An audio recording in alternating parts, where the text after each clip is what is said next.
ये क्वेश्चन आपको भेजे हैं, मल्टीपल चॉइस है ना। तो which one of the following statement is false. ये जो स्टेटमेंट हैं, 4 स्टेटमेंट हैं, इनमें से गलत कौन सी है। एक भी हो सकती है, एक से ज़्यादा भी हो सकती है। तो सबसे पहली स्टेटमेंट है, a body can have zero velocity and still be accelerated. ये सही है स्टेटमेंट। ये क्वेश्चन ऐसे भी आ सकता है, can a body have zero velocity but still at acceleration. तो इसका आंसर होगा यस, ऐसा हो सकता है। Because when we throw a body in the upward direction, then at the top velocity is zero but still the body is accelerated with the acceleration due to gravity।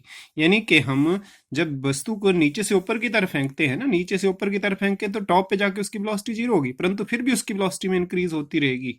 ठीक है, यानी कि acceleration तो होगा ही। तो पहली स्टेटमेंट तो सही है।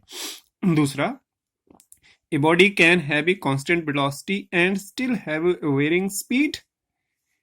वेलोसिटी अगर कांस्टेंट हो, ठीक है, तो क्या उसकी स्पीड वेरी कर सकती है। कांस्टेंट वेलोसिटी होने का मतलब ना तो उसका मैग्नीट्यूड चेंज हो रहा है, ना ही उसकी डायरेक्शन चेंज हो रही है।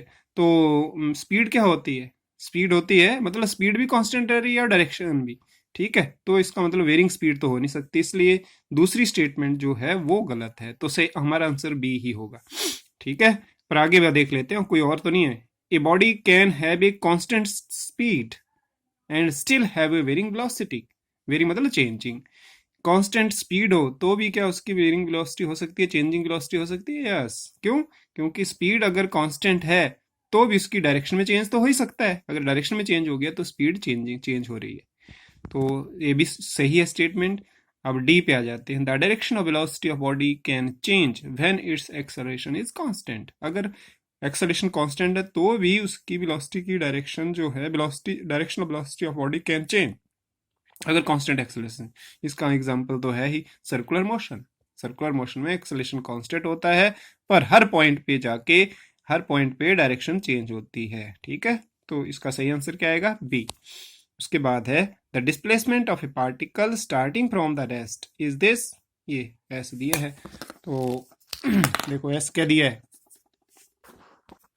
तो यहाँ पे ऐसे दिया है। आपने इसका डेरिवेटिव लेना है। इसका डेरिवेटिव इक्वल टी माइनस, अब ये कहा है वेलोसिटी जीरो कब होगी, तो जीरो कर दी हमने वेलोसिटी। ये वेलोसिटी ये आई ना, ये जीरो कर दी। जब जीरो किया तो 3 कॉमन ले लिया, 3t, 4 माइनस टी, टी क्या आएगा, जीरो। या तो टी जीरो आएगा या फिर टी 4 सेकेंड। तो इसका सही आंसर क्या हो जाएगा, 4 second, B. Unit vector. Unit vector क्या होता है, यूनिट वेक्टर ये होता है यूनिट वेक्टर। किसी भी ए वेक्टर का यूनिट वेक्टर होता है A vector divided by its magnitude. अब इसको देखो, अगर सीधा दिया है तो भी, बार पार दिया होगा तो भी हम इसको देख सकते हैं क्या रिलेशन होता है इनमें। ये तो नहीं होता, ठीक है, गलत है। ये भी गलत है, मैग्नीट्यूड ऊपर आ गया, वेक्टर नीचे आ गया। सी सही है। ठीक है, तो इसका सही आंसर क्या है, सी। ये चौथा क्वेश्चन दिया है, A point P is at the contact of wheel on the ground which rolls on the ground without slipping, then the value of displacement of a point P when B wheel completes half of the rotation if the radius of the wheel is 1 metre. तो चलो radius तो 1 metre है। ये कहा है उन्होंने कि एक P पॉइंट है। ठीक है, अब क्या कहा है आपको कि आपने ये जो P पॉइंट है जब क्या होगी, हाफ ऑफ द रोटेशन होगी, तो उसका डिस्प्लेसमेंट कितना होगा। ठीक है, तो इसमें क्या होगा, ये पी है, जब आधी रोटेशन होगी, जैसे मान लो ऐसे घूम रहा है तो वो यहाँ पहुंच जाएगा। आधी रोटेशन के बाद ये क्यू पे पहुंच जाएगा। ठीक है, और ये जो पी है ये जब रोटेट करेगा तो आधी रोटेशन के बाद ये ऊपर पहुंच जाएगा। तो इस पर तरह से ये डिस्प्लेसमेंट निकालने को कहा है इन्होंने। अब ये डिस्टेंस कितनी होगी और ये डिस्टेंस, ये तो डायमीटर ही हो गया, पूरा डायमीटर नहीं है, तो ये तो हो गया 2 मीटर। रेडियस आधी है तो इसका डबल। और ये आधी आधी यहाँ से यहाँ तक घूमने में है ना, कितनी डिस्टेंस कवर होगी, ये होगी जो सर्कमफ्रेंस होगी उसका आधा। आधा क्या होगा, pi into r, 2 pi r का आधा ना, तो पाई आर मतलब आर तो 1 है तो पाई। ठीक है, तो देयरफॉर यहाँ पाइथागोरस थ्योरम लगेगी। ये क्या होता है, परपेंडिकुलर का स्क्वायर या बेस का स्क्वायर यानी कि पाई का स्क्वायर प्लस क्या होगा, परपेंडिकुलर का स्क्वायर, 2 का स्क्वायर सारे का अंडर रूट, तो स्क्वायर पाई स्क्वायर प्लस 4। ये आंसर ये है ना, एक pi square plus 4 metre answer है, under root. A particle covers 150 metre in 8 second starting from the rest, its acceleration is, तो ये तो सीधा ही क्वेश्चन है, distance covered in nth second लगेगा, तो इसमें ये फार्मूला लगेगा, ठीक है। और एस एट से क्या आ जाएगा, स्टार्टिंग फ्रॉम रेस्ट, तो यू जीरो आ गया, ए बाई टू, 8th सेकेंड है, 2 × 8 -1, तो ये क्या आ जाएगा, 2 × 8 हो गए 16, 16 - 1 15, तो ये आ गया, ये 158 150 दिया है, तो इसको इधर ले आओ और ऊपर वाली नीचे आ जाएगी, तो 150 × 2 डिवाइडेड बाई 15, ये कितना आ गया 20 मीटर पर सेकेंड स्क्वायर, देखो 20 मीटर पर सेकेंड स्क्वायर। उसके बाद ये क्वेश्चन है, a ball is dropped on the floor from a height 10 meter, it rebounds to a height of 2.5 meter. If the ball is in contact with the floor for 0.01 second, what is the average acceleration during the contact? ठीक है, तो देखो acceleration क्या होता है, change in velocity, जब टकराई तो किस वेलोसिटी से टकराई, वो इनिशियल हो जाएगी, टकराने के बाद जो वेलोसिटी होगी वो फाइनल हो जाएगी, ठीक है। और इनिशियल वेलोसिटी पता है आपको, फाइनल वेलोसिटी निकाल ली नहीं आपने, पहले इनिशियल निकालनी है, फाइनल निकालनी है, टाइम आपको दे रखा है इतने समय तक वो फ्लोर के साथ कांटेक्ट में रहा, इस तरह से।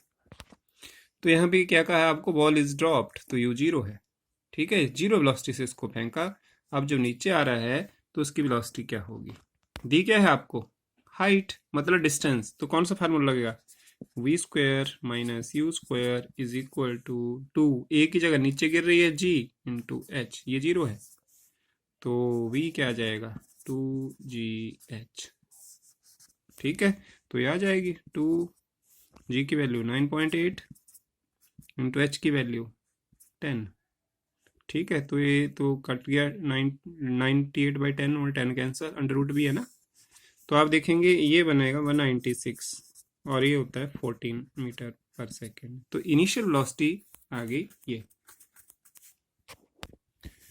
अब दूसरी वेलोसिटी निकालते हैं, जब यहाँ टकराई, इस वेलोसिटी से टकरा रही है वो जो ये आई, टकराने के बाद जब ऊपर जाएगी, इसी वेलोसिटी से तो जाएगी नहीं, अगर इसी से जाती तो इसी हाइट तक जाना था, तो इसका मतलब कम हाइट तक जा रही है, तो इसका मतलब वेलोसिटी इसकी कुछ लूज हो रही है, कुछ और वेलोसिटी जा रही है, तो यहाँ वेलोसिटी उसकी मान लो v डैश है, तो ये या v डैश, तो फाइनल वेलोसिटी क्या होगी, जब यहाँ तक जा रही है कुछ ऊंचाई पर जाके रुक जा रही है, ठीक है, 2.5 मीटर तक की जा रही है और यहाँ रुक जा रही है, तो फाइनल वेलोसिटी क्या आ गई, यहाँ आ जाएगा 0 का स्क्वायर माइनस v डैश के साथ जो फाइनल वेलोसिटी है का स्क्वायर बराबर 2 माइनस जी इंटू एच, एच कितना है 2.5, माइनस इसलिए लगाया कि अब पार्टिकल ऊपर जा रहा है, तो ये माइनस के साथ माइनस कैंसिल हो गया, 0 का स्क्वायर तो आप जानते ही हैं, ठीक है, 0 क्यों लिया, क्योंकि जब यहाँ से ऊपर जा रही है वेलोसिटी तो फाइनली ऊपर टॉप पे जाके उसकी वेलोसिटी 0 है, यहाँ की वेलोसिटी निकालनी है हमने, तो v डैश आ गया, ये माइनस के साथ माइनस कैंसिल, हमारे पास क्या जाएगा, v dash will be equal to 2 into 9.8 into 2.5 का अंडर रूट, तो ये हो जाएगा 25 × 25 = 25 चौका 100 हो जाते हैं, 4 2 और ये 2 49 आ गए, तो हमारे पास आ गया 49 का अंडर रूट, जो कि 7 है, करना नहीं होता 7। तो अब देखो एक्सेलरेशन पूछा है हमारे पास, एक्सेलरेशन कितना है, इनिशियल वेलोसिटी कितनी है, v माइनस यू बटे टी होता है, तो v कितना है शुरू की वेलोसिटी, अब देखो यहाँ वेलोसिटी में चेंज हो रहा है, एक चीज़ आपने ध्यान रखनी है, यहाँ पार्टिकल नीचे आ रहा है तो ये वेक्टर फॉर्म होती है वेलोसिटी चेंज इन ये, क्योंकि ऐसे करेंगे तो आंसर, वेलोसिटी नीचे जा रही है तो मैंने उसको लिख दिया 14, नीचे को है j minus initial velocity, initial ऊपर की तरफ कितनी आई थी 7, तो ये आएगा -7j, ऊपर वाले को जो ऊपर जा रही है उसको j लिख दिया ना, यूनिट वेक्टर वर्टिकल के लाऊंगा, तो ये आ जाएगा डिवाइडेड बाई 0.01, j तो डायरेक्शन बताने के लिए, तो ये +21 बटे 0.01, तो ये देखो आप 2100 मीटर पर सेकेंड, ये सोचने वाली बात है कि वेक्टर में माइनस होगा, अगर ऐसे करेंगे तो आपने 14 - 7 लिखना था, फिर तब हमारा आंसर गलत हो जाना था, तो यहाँ सही आंसर कौन सा है, बी। पता लगा वेक्टर में कैसे माइनस करते हैं, ठीक है, वेक्टर में जब माइनस करना है तो ये पहले ही अपोजिट है, माइनस ऊपर की तरफ जा रहा है, इसलिए हमें इसको क्या करना पड़ेगा, माइनस लेना पड़ेगा इसका, अगर इसको क्या करना हो। अगर हमें देखो ना वेक्टर में v माइनस यू वैसे भी निकालना हो तो वो क्या होता है, v vector plus minus of u vector. ठीक है, तो जो u वेक्टर है उसका नेगेटिव लो, u वेक्टर तो ऊपर को है, u वेक्टर इधर को है, v वेक्टर इधर को है, u वेक्टर इधर को है तो इसका नेगेटिव लो। ठीक है, नेगेटिव इसका ये माइनस यू, जब ये तो यू है, जब इसको लेंगे तो ये नीचे को, सेम डायरेक्शन में होंगे तो प्लस होंगे, या तो ऐसे सोच लो या फिर जे और जे ले लो। तो सही आंसर यही है। इसी से मिलता जुलता एक और क्वेश्चन है, A rubber ball is dropped from a height of 5 meter on a planet where acceleration due to gravity is not known. On bouncing, it rises to 1.8 meter. The ball loses its velocity. ठीक है, on bouncing by factor कितनी loose हो रही है, तो loose velocity कितनी हो रही है। ठीक है, ऑन बाउंसिंग लूजेस वेलोसिटी, तो वेलोसिटी तो हमें पता लग ही गया। तो यहाँ भी कि जब बॉल नीचे आ रही है, नीचे के बाद वापस जंप कर रही है तो कितनी लूज हुई, तो पहले तो जिस वेलोसिटी से वो टकराएगा उसको नीचे, यहाँ से गिर रहा है टॉप, यहाँ से ड्रॉप किया तो एच मान लिया, ये वेलोसिटी आती है, थोड़ी देर पहले भी निकाली।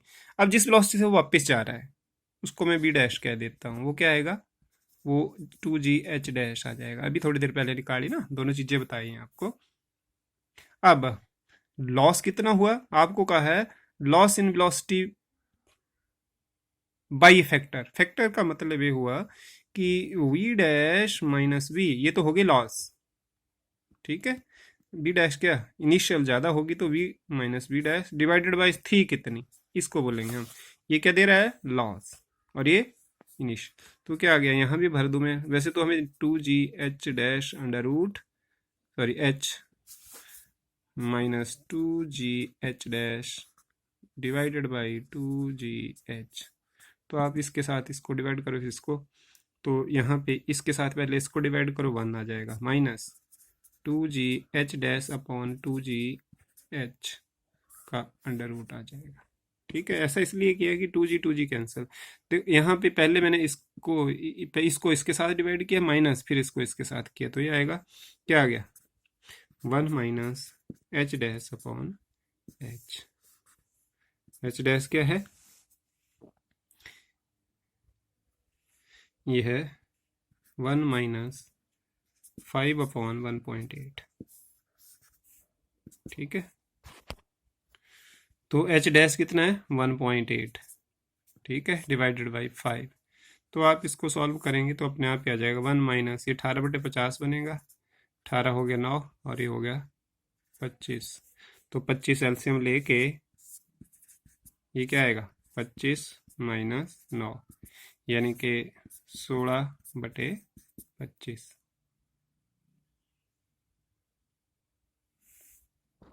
देखो इसको दोबारा देखो, इसमें गड़बड़ हो गई, 1 माइनस, यहाँ अंडर रूट अलग है, इसके ऊपर गलत आ गया, यहीं लगेगा ये। ठीक है, तो h डैश यही आ गया 1.8 बाई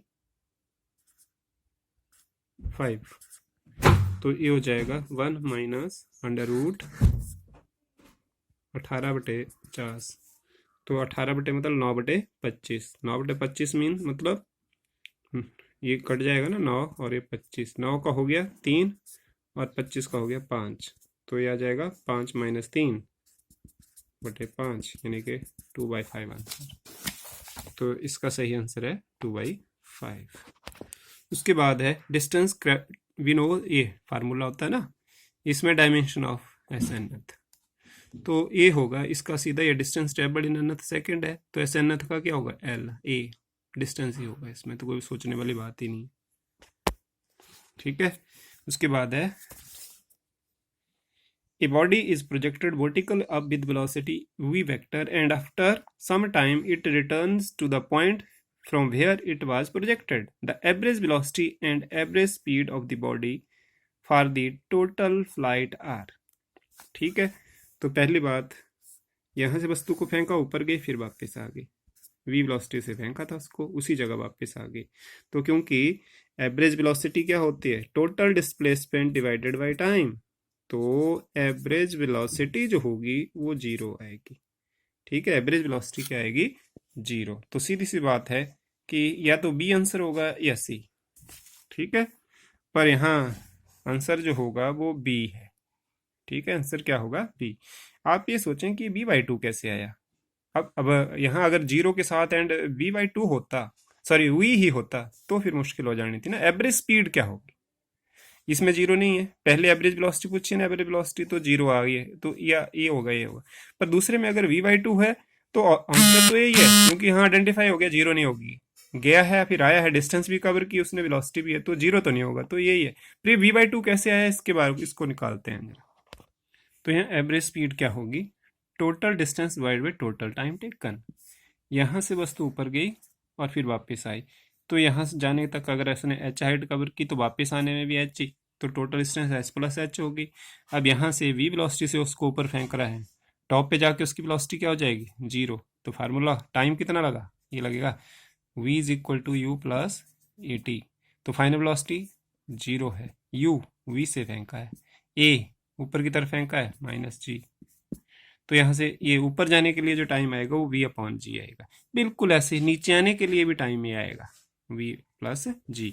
जितना ऊपर जाने के लिए टाइम होता है उतना ही नीचे आने के लिए लगता है। ऐसे भी निकाल लो या यही आएगा, ऐसे भी निकाल लें। अगर यहाँ पे वेलोसिटी उसकी क्या हो जाएगी, 0, तो जिस वेलोसिटी से आएगा क्या आएगा, v इज इक्वल टू फिर एक बार u प्लस ए टी। अब बाद की वेलोसिटी निकालनी है, यहाँ जब टकरा रहा है, यहाँ क्या है उसकी वेलोसिटी 0 प्लस जी टी। तो टी क्या है, यहाँ से नीचे आने के लिए टी क्या है, b/g। तो ये आ जाएगा। तो ये क्या हो जाएगा, h प्लस एच 2h और ये 2bg। तो b इधर रहने देते हैं, 2 के साथ 2 कैंसिल कर देते हैं, hg। तो v खुद क्या होता है, एज, बस आ तो गया। v किसके बराबर होता है, वो तो होगा यहाँ पे 2gh के बराबर, 2gh के स्क्वायर कर दो, v square will be equal to 2gh। तो हमारे पास gh की जगह क्या भर सकते हैं आप, gh की जगह भर सकते हैं v square by 2 divided by v। तो ये कैंसिल हो गया, क्या है, v/2। ठीक है, तो जब वस्तु ऊपर जाएगी और नीचे आएगी तो उसकी एवरेज जो स्पीड होगी वो v/2 होगी, और वेलोसिटी क्या होगी, 0। उसके बाद ये हो गया, a ball is thrown vertically upward returns the point of projection in 6 seconds. The initial velocity of the ball is nearly है मतलब, तो हम g की वैल्यू 10 लेके करते हैं। सीधा जब वस्तु को ऊपर से नीचे और नीचे से ऊपर ऐसे फेंकेंगे, तो जिस भी वेलोसिटी से, u वेलोसिटी से फेंका है, तो नीचे जाने के लिए जो टोटल टाइम लगेगा, टाइम टोटल ऊपर जाने के लिए u/g, वापस आने के लिए u/g। तो टोटल कितना हो गया, 2u/g। ठीक है, और ये t दिया हमें 6 बराबर 2u/g। ठीक है, तो ये तो कट गया 3। तो हम देखेंगे u जो आएगी, जिस वेलोसिटी से हमने ऊपर फेंका होगा उसको, ये कट गया 3, तो ये इधर आ जाएगा 3g। 3g मतलब 3 इंटू जी की वैल्यू 10 ले लेते हैं, चलो 10 ही ले ली, 10 मीटर पर सेकंड स्क्वायर। तो वैसे तो 30 मीटर पर सेकंड स्क्वायर होगा, पर आंसर नहीं दिया है, तो इसलिए हम क्या करते हैं, 30 इसको किलोमीटर में बनाने के लिए क्या करना पड़ता है, किलोमीटर पर आवर में बनाना है, तो 18 डिवाइडेड बाई 5 के साथ ये हो गए 6, 18 इंटू 6 करो तो आ जाएगा 108 kilometre per hour. Kilometre per hour हैं, उसके मीटर पर सेकंड, ये मीटर पर सेकंड में कन्वर्ट करना है, तो कुछ नहीं, जो भी है वैल्यू उसको 5/18 से मल्टीप्लाई कर दो। लेकिन अगर मीटर दिए हैं और ऐसा करना है तो 18/5 से। ये 5/18 कुछ नहीं है, 1000 अपॉन जो 1 सेकंड होता है उससे बनते हैं बस। ठीक है, तो यहीं से बनते हैं, ये आप देखेंगे 5/18 आता है किलोमीटर में मीटर, और ये। उसके बाद नेक्स्ट क्वेश्चन है, 4 bullets ABCD are thrown with या fired with same initial velocity. सभी ABCD सभी की इनिशियल वेलोसिटी सेम है, पर मेकिंग एंगल, एक पहला A जो है वो 30 डिग्री पे, B 44 पे, C 50 पे और D 60 respectively with the horizontal. Horizontal क्या है, रिस्पेक्टिव मतलब A पहले नंबर पे। Which bullet will cover the largest horizontal distance. अब आपको पता है हॉरिजॉन्टल डिस्टेंस मैक्सिमम कब होती है, 45 के लिए। तो यहाँ 45 44 इसके नज़दीक ही है, तो कौन सा है 44? बी। तो ये बी यानी कि बी ही आंसर है। ठीक है, तो 44 क्योंकि 45 के नज़दीक है तो इसी के लिए कवर करेगा ना, कैलकुलेट करने की जरूरत नहीं। In the previous question which bullet will be the first to return to the plane of the projection, यानी कि प्लेन ऑफ सबसे पहले कौन पहुंचेगा, पहले मतलब टाइम जो कम लगाएगा। तो टाइम ऑफ लाइट क्या होता है, वो होता है टोटल टाइम जो लगा होता है वो होता है 2u sin थीटा अपॉन जी। तो क्योंकि साइन की वैल्यू सीधी इंक्रीज करती है, ऐसे 90 तक इंक्रीज करती है, मतलब थीटा भी बढ़ रहा है साइन भी बढ़ रहा है। ठीक है, तो टाइम भी बढ़ेगा। इसका मतलब ये हुआ कि थीटा जिसके लिए कम होगा टाइम उसी के लिए कम होगा। तो कौन है इनमें से, इन चारों में से सबसे कम टाइम किसके लिए लगेगा? 30 के लिए। तो हमारा आंसर होगा ए ही दे रखा है। उसके बाद लिखा है 2 stone A and B are thrown at angle theta and 90 minus theta with the horizontal, the ratio of their horizontal range. Theta और 90 माइनस थीटा पे जब किसी प्रोजेक्टाइल को फेंका जाता है तो उनकी हॉरिजॉन्टल रेंज सेम होती है, हॉरिजॉन्टल रेंज इक्वल होती है। इक्वल बटे इक्वल क्या आएगा? इक्वल बटे इक्वल आएगा 1:1। तो इसका आंसर क्या आएगा? ए, क्योंकि इक्वल हॉरिजॉन्टल रेंज कवर होगी इसलिए आएगा। इन the previous question the ratio of the time of light, तो इसमें क्या आएगा? T1 अपॉन T2, पहला थीटा एंगल पे फेंका फिर 90 में, तो यहाँ भर दिया मैंने 2u जी कट गया, क्या है हमारे पास? साइन थीटा बटे ये sine 90 minus theta, sine 90 minus theta होता है कॉस थीटा। तो मेरा आंसर क्या आया? Tangent theta. तो T1 इज टू T2 होगी टेंजेंट थीटा इज टू 1। तो यहाँ तो कोई नहीं है, टेंजेंट थीटा इज टू 1। ठीक है, ये नहीं है, ये गलत है, ये भी नहीं है, ये स्क्वायर आ गया। हाँ ये है, क्योंकि टेंजेंट तो बाद में बना, साइन इज टू कॉस भी हो सकती है, तो हमारा answer sine is to cos होगा, क्योंकि इसकी रेशो T इज टू 1, इसको मैं साइन इज टू कॉस भी लिख सकता हूँ चाहे टेंजेंट आ जाए। टेंजेंट में दिया नहीं आंसर, इसलिए सही आंसर क्या आएगा इसका फिर? बी। उसके बाद है the velocity of body under the influence of uniform acceleration become 0 in 1 hour। ठीक है, the corresponding distance covered is 39 metre. The distance covered by the body in next 1 hour will be. ठीक है, तो एक velocity से body चल रहा है, ठीक है, और यूनिफॉर्म एक्सेलरेशन के अंत तो उसकी वेलोसिटी 1 घंटे में 0 हो जाती है। ठीक है, और वो जो उस दौरान जब रुकता है तो उसके जो द्वारा जो कवर डिस्टेंस है वो 39 मीटर है। तो अगले घंटे में the distance covered by the body in the next hour will be, ये निकालना है।